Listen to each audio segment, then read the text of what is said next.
താൻ കാലുവാരിയ കാര്യമൊക്കെ എനിക്കറിയാം. കാലുവാരിയെന്നോ? അതെ. അയ്യോ, ബാക്കൊക്കെ പോയി.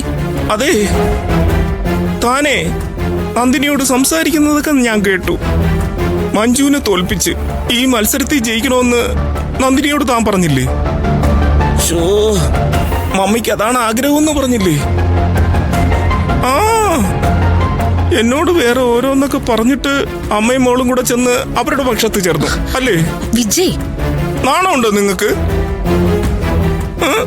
അല്ലെങ്കിൽ നിങ്ങൾ അമ്മയും മോളും കുടുംബത്തിന്റെ അഭിമാനത്തെ കുറിച്ച് വാതുവരാതെ പറഞ്ഞുകൊണ്ടിരിക്കുമല്ലോ.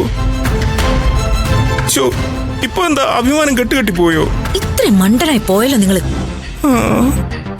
അല്ലെങ്കിൽ തന്നെ ഞാനും മമ്മിയും അവളുമായിട്ട് കോംപ്രമൈസ് ചെയ്യുന്നു തോന്നുന്നുണ്ടോ? പിന്നെ അവളോട് അങ്ങനെയൊക്കെ പറഞ്ഞതോ? അവളോട് അങ്ങനെയൊക്കെ പറഞ്ഞതും അവളുടെ കൂടെ ഇരുന്നതും അവളെ തോൽപ്പിക്കാൻ തന്നെയാ. അവൾക്ക് ഞാനൊരു ഡ്രിങ്ക് കൊടുത്തിട്ടുണ്ട്, മത്സരത്തിന് 1/2 മണിക്കൂർ മുൻപ് കുടിക്കാൻ. അത് കഴിച്ച വേഷം കെട്ടി അവൾക്ക് ക്ഷേത്രനടയിൽ നിൽക്കാൻ പറ്റില്ല. അത് വയറിളക്കാനുള്ള മരുന്ന്. എന്തോന്ന്? വയറിളക്കാനുള്ള മരുന്ന്. അത് ഫലിച്ചു കഴിഞ്ഞ ഇന്നത്തെ മത്സരത്തിന് മാത്രമല്ല, അടുത്ത മത്സരങ്ങൾക്ക് കൂടി അവൾക്ക് എഴുന്നേൽക്കാൻ പറ്റില്ല. അത് സത്യമാ. അത് കഴിച്ചു കഴിഞ്ഞ 2-3 ദിവസത്തിന് എഴുന്നേക്കാനേ പറ്റൂല. അയ്യോ, ഞാൻ അനുഭവിക്കുന്നതല്ലേ. എന്തൊക്കെയാ പറയുന്നേ? ഭ്രാന്ത് പിടിച്ചോ വിജയ്ക്ക്? ഇന്ദ്രജെ, താൻ കാലുവാരിയെന്ന് വിചാരിച്ച് ആ ദേഷ്യത്തിൽ നന്ദിനിയുടെ കയ്യിൽ താൻ കുടിക്കാൻ കൊടുത്ത എനർജി ബൂസ്റ്റർ കുടിച്ചതേ ഞാനാ. അയ്യോ, നല്ല ഉഗ്രം മരുന്ന. ചെയ്യുന്ന പ്രവൃത്തി കണ്ട പെറ്റമ്മ പോലും സഹിക്കൂല. എന്തൊക്കെ മണ്ടത്തരങ്ങൾ ഈ കാണിച്ചു കൂട്ടുന്നേ? ഇത്രയൊക്കെ കഷ്ടപ്പെട്ട ഞാനത് അവളുടെ കയ്യിൽ എത്തിച്ചെന്നറിയോ? അതായിരുന്നു വാങ്ങി കുടിച്ചിട്ട് നടക്കുവോ? തെറ്റിദ്ധാരണ കൊണ്ട് പറ്റിപ്പോയതാ, താൻ ക്ഷമിക്ക്. എനിക്ക് തോന്നുന്ന ദേഷ്യത്തിലൊന്നും തോന്നലുണ്ടല്ലോ. അയ്യോ വേണ്ട. അയ്യോ, അത് വീണ്ടും പണി തുടങ്ങി. ഇന്ദ്രജെ, ഞാൻ ഇനി നിന്നാ ശരിയാവില്ല. ഞാനേ അതിനകത്തുണ്ടാവും. അത് അലമാരിയ മനുഷ്യ. അയ്യോ, അലമാരയാണോ? ഞാൻ ഇതിനകത്തുണ്ടാവും. അയ്യോ വിജയ്,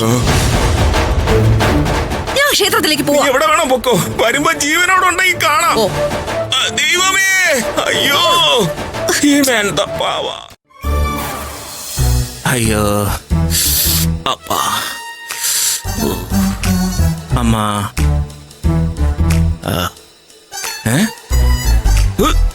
അയ്യോ,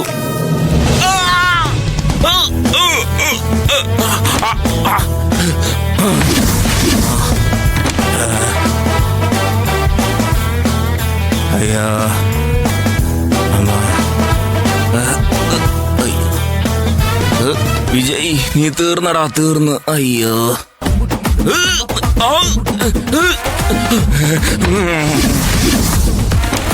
അയ്യോ അയ്യോ.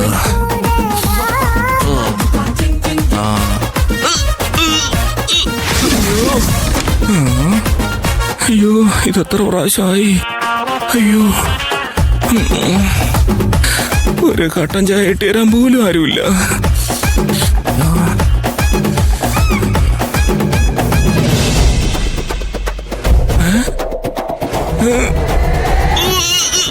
അയ്യോ അയ്യോ.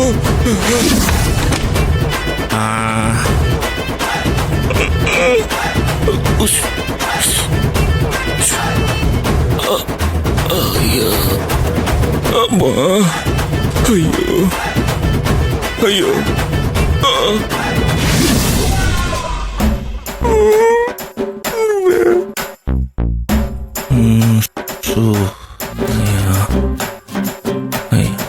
വിജയ്, അയ്യോ, ഒന്ന് പോകുന്നുണ്ടോ? സ്വന്തം ഭർത്താവ് ഈ കിടപ്പ് കിടന്നിട്ട് എങ്ങനെ ഉണ്ടെന്ന് ചോദിക്കുന്നില്ല.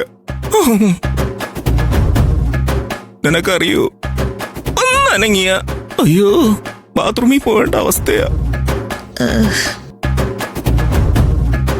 എപ്പോഴാണ് ഡോക്ടറുടെ അടുത്ത് പോവേണ്ടി വരുന്നതെന്ന് പറയാൻ പറ്റില്ല. നീ കരുതിയിരുന്നോ? എന്നെ പിന്നെ വിജയ് ഇവിടെ ഇരിക്കെ, ഞാൻ പുറത്തെങ്ങനെ പോയിരിക്കാം. ഇന്ദ്രജെ, എന്റെ അടുത്ത് വന്നിരുന്ന് എന്റെ വയറൊന്ന് തടവി തടവി എന്റെ കൈയും വേദനിക്കുന്നു, വയറും വേദനിക്കുന്നു, എല്ലായിടവും വേദനിക്കുന്നു. തടവി തരാനൊന്നും എനിക്കിപ്പോ സൗകര്യമില്ല. കുടിക്കാൻ ജ്യൂസോ മറ്റോ വേണമെങ്കിൽ ഞാൻ റിസപ്ഷനിൽ വിളിച്ചു പറയാം. എന്തിന്? അകത്തേക്കൊന്നും ചെന്നിട്ട് ഒരു കാര്യവുമില്ല. ഞാൻ ഇവിടെ കിടന്ന് ചത്തോളാം. അമ്മ ഓടി.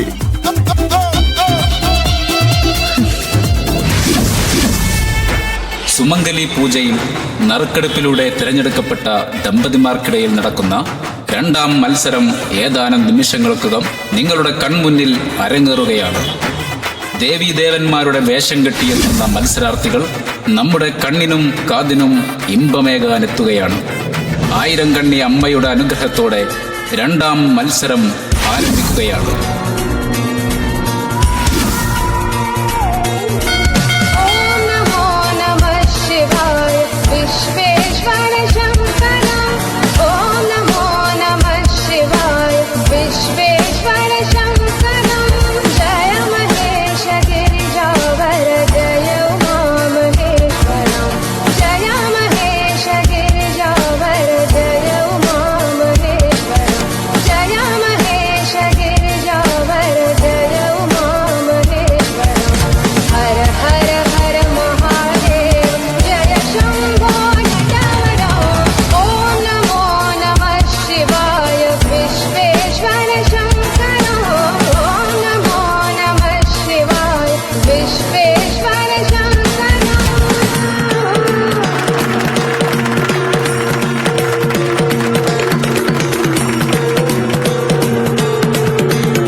ഞാനിവിടെ 1000 കണ്ണിയിൽ എത്തിയിട്ടുണ്ട്.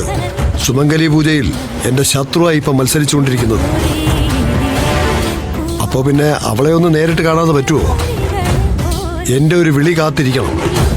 വരാനുള്ള തയ്യാറെടുപ്പുകൾ നടത്തിയിരിക്കണം.